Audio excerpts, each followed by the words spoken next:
More reactions have been coming after Nnamdi Kanu was sentenced to life imprisonment, and even to worsen the situation, he has been moved to the prison in Sokoto State. And Nigerians are wondering, what kind of punishment can that be? Taking him away far from home, friends, families, and all that, you know. And people are also showing concern that in such a prison, tomorrow you might hear that there was a jailbreak and he was a victim. That might end his life there. So there's a whole lot of panic all over the places. Anyway, I'm going to allow you to take a look at these reactions, this time coming from a soldier and also a northerner, expressing concern that Nnamdi Kanu is the least of Nigeria's problem, that we should rather pay attention to the main problem bedeviling the country. Now take your time, watch these videos and let me know your thoughts in the comment section below. Now take a look. Is an injustice to all, and those who clap for injustice, by the special grace of God, you will one day have a taste of it. Terrorists and bandits are going up and down, doing all sorts of havoc in northern Nigeria, in eastern Nigeria, in western Nigeria. Some weeks ago, they entered Kwara State and killed Christians inside the church. Anke Shesu, inside the church. Weeks ago, NJKB, Government Girls Comprehensive Secondary School Maga, and abducted 25 pupils and killed their principal. Where is Leah Sharibu today? Where is Leah Sharibu? Where is Leah Sharibu? Deborah was set ablaze in Sokoto. And to my greatest surprise, lawyers came out. Not that they were hidden, they came out openly to defend those Islamic extremists, the mobs that set her ablaze. What is the justice we are talking about here? Nnamdi Kanu is the least of our problems in this country. Is the least of our problems. Our brothers, our fathers are being sent, soldiers are being sent to die for nothing. You all saw the general that was killed. So where is the justice that we are talking about? Where is the justice? Nnamdi Kanu shine masalamu a Nigeria. Nnamdi Kanu shine masalamu a Nigeria. Allah ba yana kallon mu. Allah yana kallon mu. God is watching. God is watching. Everyone that is seeing the injustice in this country, that is clapping hand for it, I pray for you this morning. You and your family will have a taste of injustice. You and your family will have a taste of injustice. Christians are being unalive every day in Benue, in Plateau, in Niger. Just name it. People are living in fear. Christians who are converting are living in fear. They are after their life. Everywhere is fear. Bandits are coming out to make live videos. A lot of Islamic scholars are coming out openly to have a meeting with bandits. And up till today, nobody have called them for questioning. Sana imudan mutum ya tashi ya yi defending kanshi za a zo lokacin ne aka san justice. Where is the justice system we are talking about here? Nnamdi Kanu, you see our problem? Is Nnamdi Kanu our problem? You people are not going after those who are killing people, who are coming out to do live videos, who are coming out to openly sympathize with terrorists and bandits. We have seen a lot of terrorist sympathizers openly having your Akirasu for questioning, but God is watching. God is watching.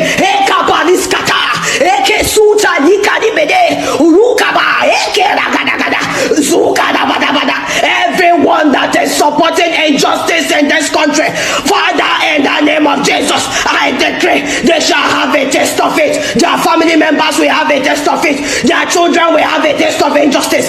Their loved ones will have a taste of injustice. In the name of Jesus, release Nnamdi Kanu. Can you just see this a show of shame today? A show of shame. A country that the people who make the law does not obey the law. Just look at this show of shame in the court between Nnamdi Kanu and the court. It's a pure show of shame. The judge cannot defend the law. Somebody is asking him, show me the law. He cannot show it. It's only saying you can appeal. Appeal on what? That's medicine before death. Appeal on what?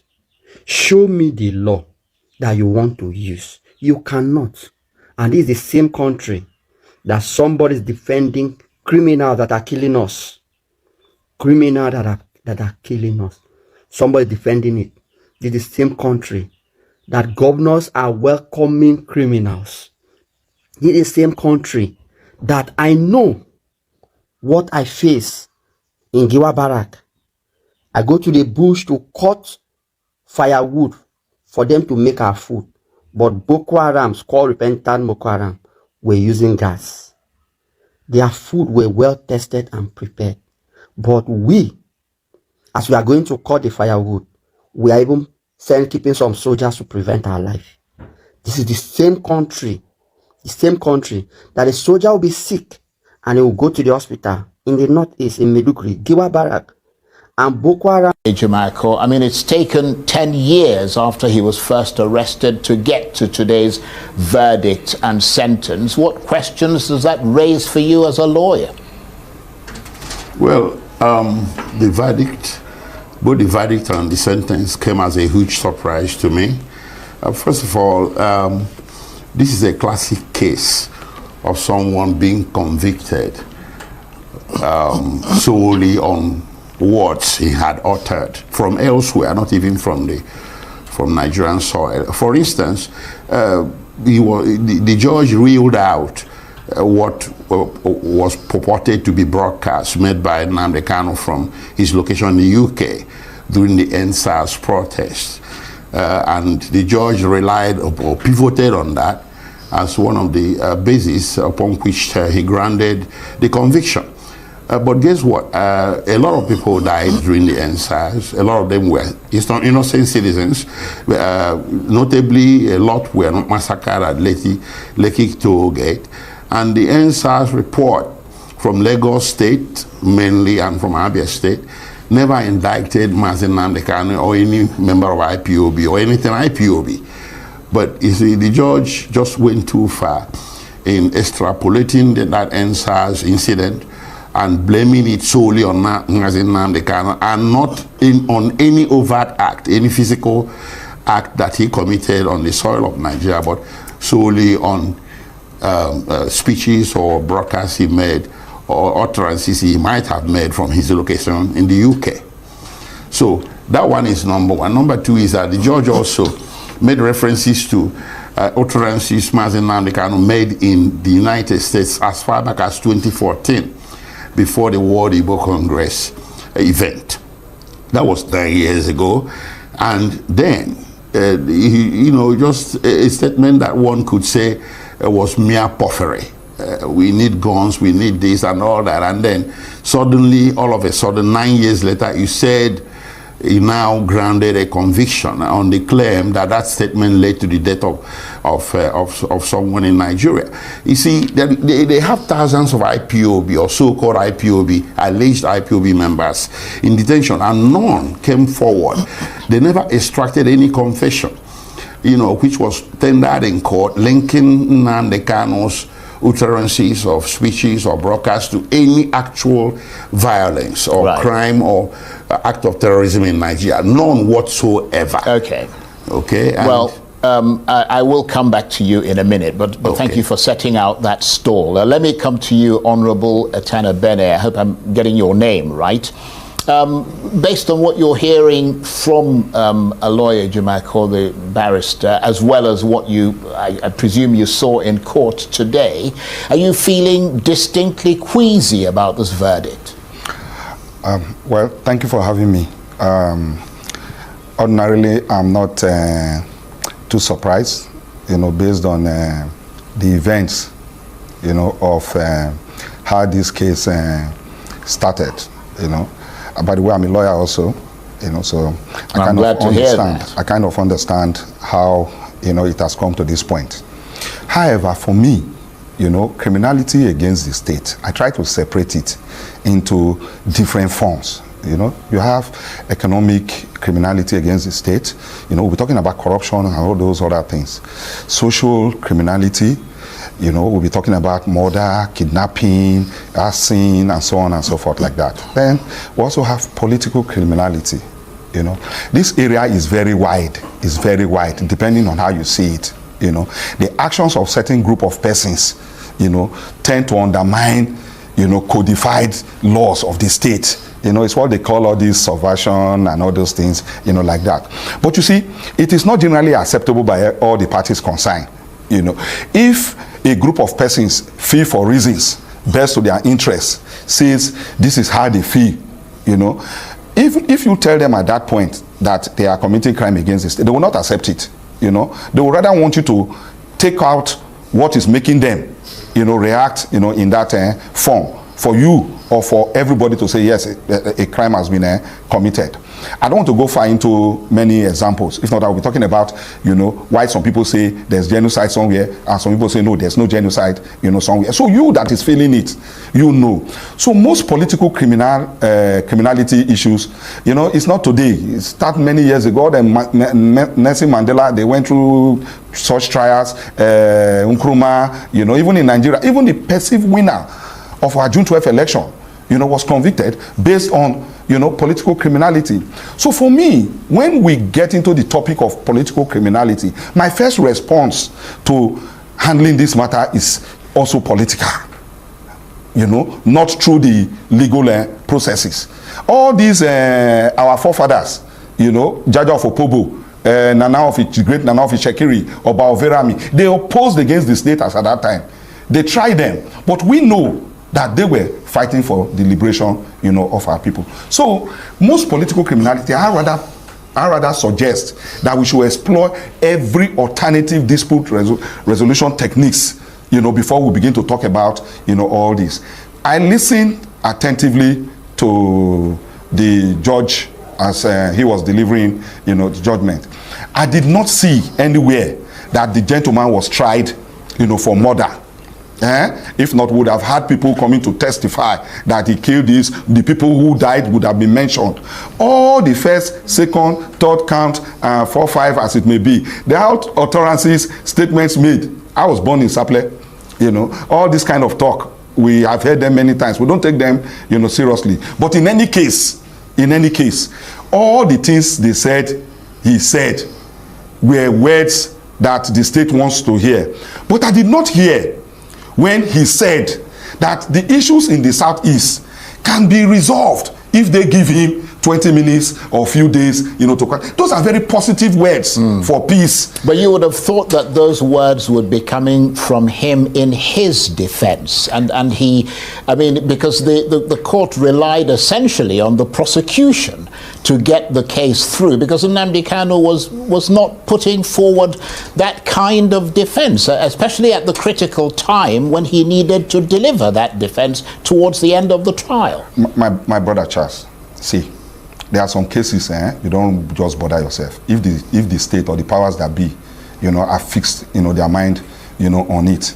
Look. And is that your assessment? If you may recall, is that your assessment that they fixed their minds on it? The stories were on. If you may recall, the Ogoni 9, at a particular point, Gani Fawemi had to withdraw, from that, case. And ditto so many other instances like that. If you feel you are not getting, judgment the way you like, why continue? Right. Okay. Even in elections, there are people who manage to go through the trial of elections tribunal when they know that they are not going to get justice. Well, let me ask you to hold on there. We're going to come back to you in a minute, and let me go to our off-site studio where Professor Abiodun Adeniyi has been patiently waiting. Thank you very much indeed, Prof, for staying with us. What are your initial reactions to the court's decision? Do you think it's a fair outcome or a politically motivated one?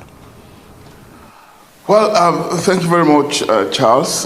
First, I never expected that the case would last this long, because my impression about the matter is, like the honorable member from Delta State said, quite political. I was imagining that long before now, it should have been taken out of court through what attorneys call nolli prosequi, so that the tension in the land or the disturbances in the Southeast, which existed prior to this time, will probably, have been mitigated on account of the release of somebody who has been identified as a symbol of the struggle, of the youths, or the sentiments that often resonates in that region as the case could be. So ordinarily I was expecting that it should have been resolved long before now. But there are also some other issues that kept arising.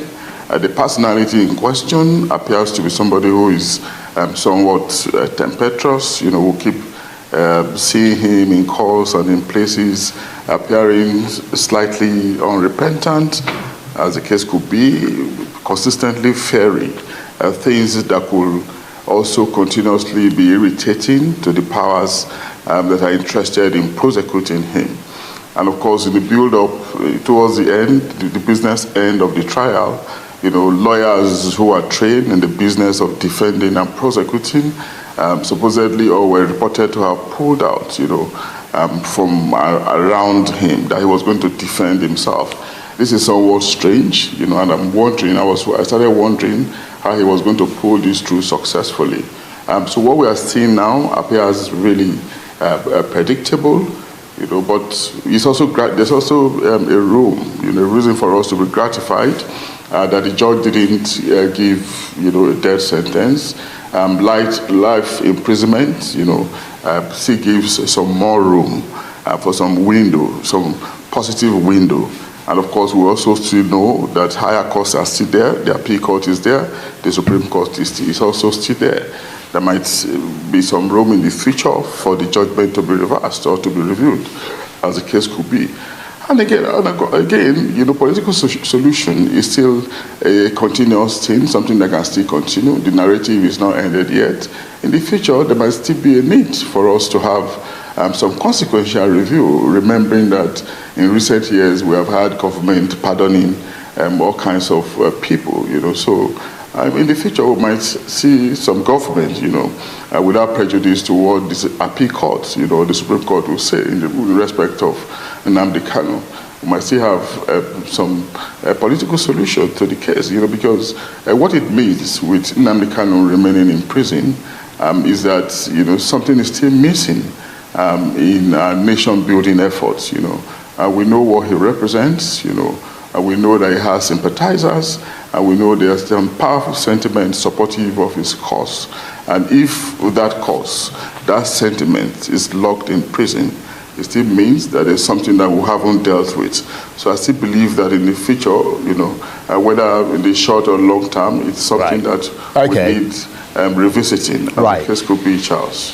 Prof, thank you very much indeed for that. So let me come to you, Barrister, because the professor mentioned there the rather perplexing occurrence during this trial that Nnamdi Kanu decided to fire his entire legal team. I mean, did he undermine his case by doing that? I mean, you were a member of that. In fact, you were at the forefront of his legal team. I mean, and then you were suddenly transformed into a consultant, and you couldn't even speak in court today on his behalf. I mean, did he undermine his own case by doing that? No, he didn't. This is not the first time it has happened. You recall that Awolowo had defended himself, if you go back to 1963 in history. At some point, Mahatma Gandhi defended himself in South Africa and even in India. And Nelson Mandela at some point defended himself. So did Martin Luther King. It's not unusual. This is a politically charged case. I think a strategic decision was made by him at some point that he probably would have done a better job than the lawyers. The lawyers do these cases within a very narrow confine of some decorum or some kind of behavior that is imposed on the lawyers that may sometimes may become prejudicial to the client in a politically charged case like this. This case wasn't a complex case. This case depended very much on a misguided prosecutorial policy that, pretty much zeroed in on Nnamdi Kanu, maybe because of the region he came from. That prosecutorial policy is not being levied, not words.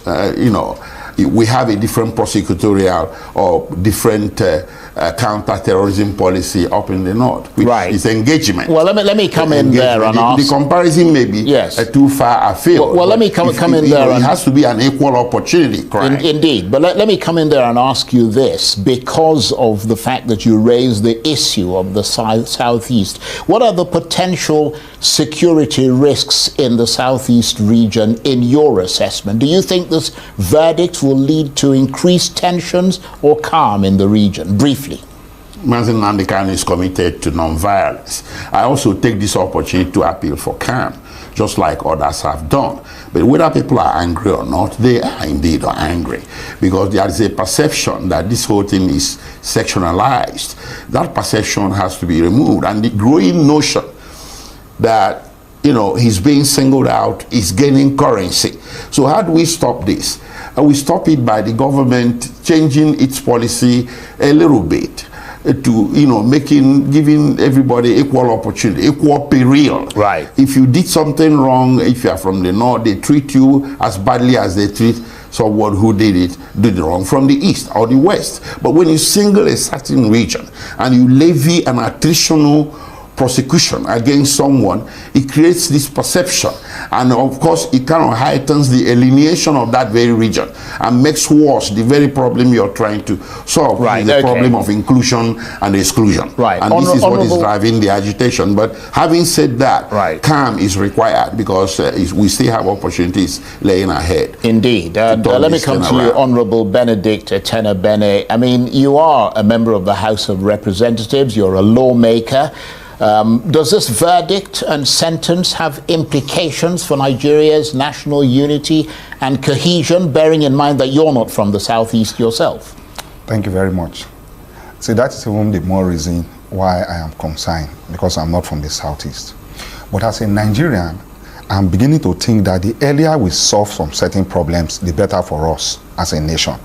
This Boko Haram thing didn't just, come. It started at one point. Did we manage it well? No. It snowballed into what we cannot control today.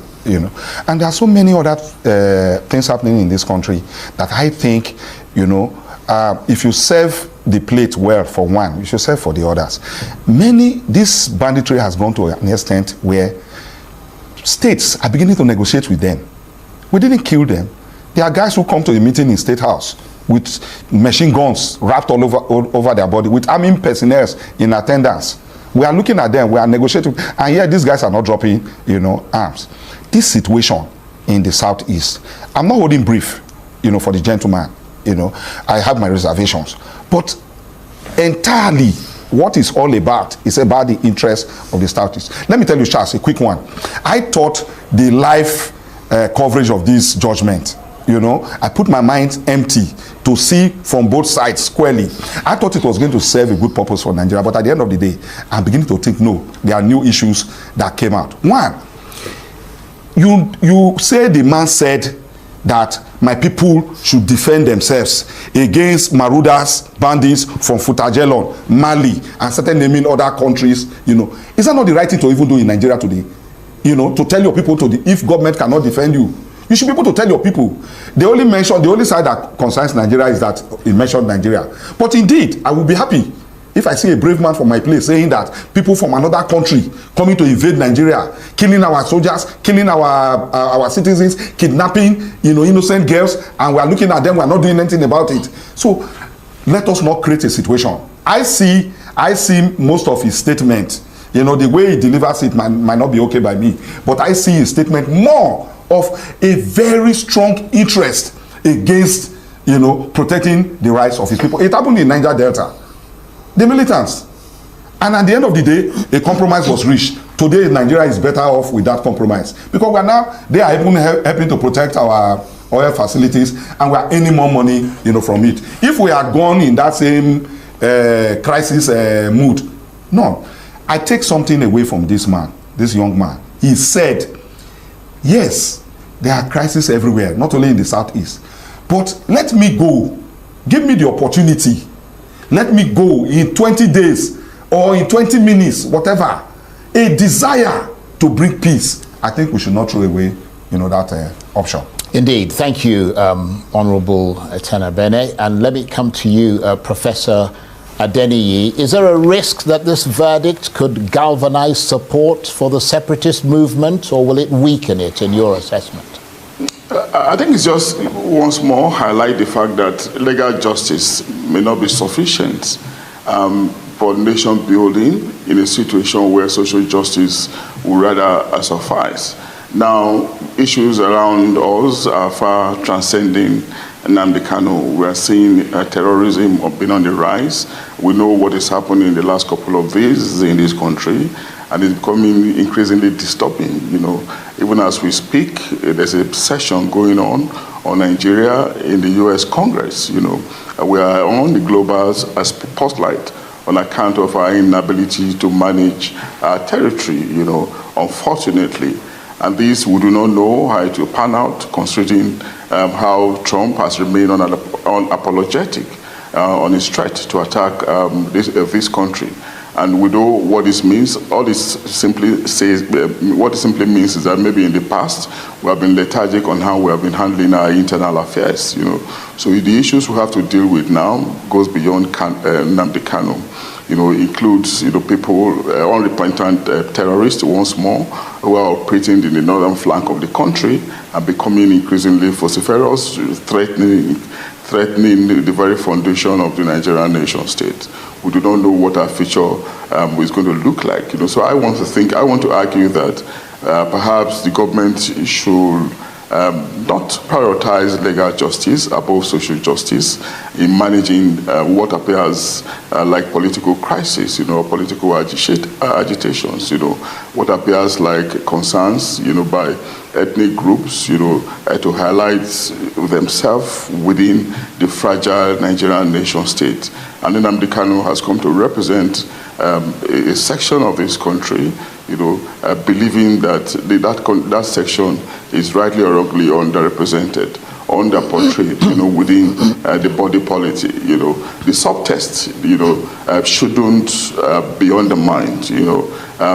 The subtle message that he represents, that he's trying to pass across, should not be ignored at the expense of legal justice. Right. We know how these things have happened in history, and we know how nations have tried to manage them, to grow out of continuous divisions, which Nigeria is still witnessing. So we need to focus more on the bigger picture, not on the narrow prism of individuals who are probably being the armor bearers, for what they consider to be the underrepresentation of their regions and groups or ethnicities, as the case could be, Charles. Right. Those are very good points, Prof, and I'm glad you brought them up. So let me come to you, Barrister Aloy Ejimakor. There are still, of course, the political grievances, as Prof pointed out, and the Honourable Tenabene as well. There's still the grievances that gave rise to all this agitation in the first place. I mean, what should the Nigerian government do next to address the root causes of the conflict and prevent further unrest? Because, for instance, today, and I think Prof mentioned this earlier as well, Nnamdi Kanu's conviction was actually mentioned in the U.S. congressional hearing on Nigeria, which is taking place in the U.S. Congress as we speak, and it was described as a travesty of justice, his conviction. Are you encouraged by that as his legal team prepares to go and appeal, and you assess all this from the point of view of the points he was trying to score? Well, I don't know what went down. Unfortunately, we've only got about a minute, so you have to really be pithy in your answer. Well, sorry, we're out of time. I understand that led to all this, but the government can step in. When Awolowo was convicted in 1963 for treason, that conviction was equally questionable, and it was overturned through a political decision that was, there's a debate whether it was Gowon or Ojukwu that made that decision, but in any case, it was a political decision that set him free. Nelson Mandela as well, he was convicted. He served time, long, 27 years. It was political decision of the South African government under de Klerk that set him free. So was that of Enahoro, Nnamdi Azikiwe, Mbazulika Amechi. And then when you go to the United States itself, Martin Luther King was he convicted at one point. Right, very briefly, we're almost out of time. And again, Mahatma Gandhi. So now this conviction, described as a travesty of justice, not just by the United States, by everybody.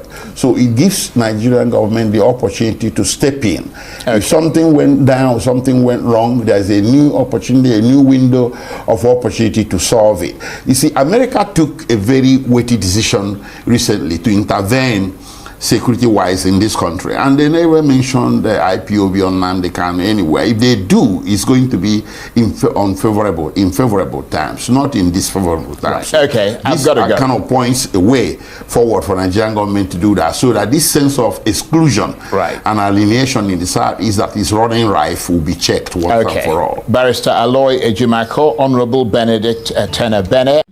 So guys, you have seen it that many Nigerians are reacting on how Nnamdi Kanu was sentenced to life imprisonment. We've not seen this kind of sentencing on Boko Haram members. We have not seen this kind of sentencing on ISWAP and the rest of the Fulani militias. Nnamdi Kanu is the first person to be sentenced on terrorism charges in this country. So guys, a whole lot is happening in the country. No wonder they quickly went to hand a Boko Haram and ISWAP leader 20 years imprisonment just to like tell the world, oh, we have also sentenced this person. But this is somebody who has actually killed people, killed many with his men, the men under him, because he's an ISWAP commander. He has killed many people, and with his men under him, they still gave him 20 years. Nnamdi Kanu is just asking for Biafra. They say he should stay all his life in prison. Anyway, guys, all hope is not lost. Many Nigerians are still being positive that he will still come out and regain his freedom, and he will be more celebrated, because all this rugged road, when you go through it, you come out a better and a more refined person. But the question remains, should we keep celebrating Boko Haram and all their work in Nigeria without we celebrating people who stood up for freedom, people who stood up for what is right? What Nnamdi Kanu is fighting for is just for his people to be well taken care of. Anyway, guys, I don't know what you make of this. Let me know your thoughts in the comment section below. Please don't forget to subscribe to the channel and turn on the bell notification. Thank you.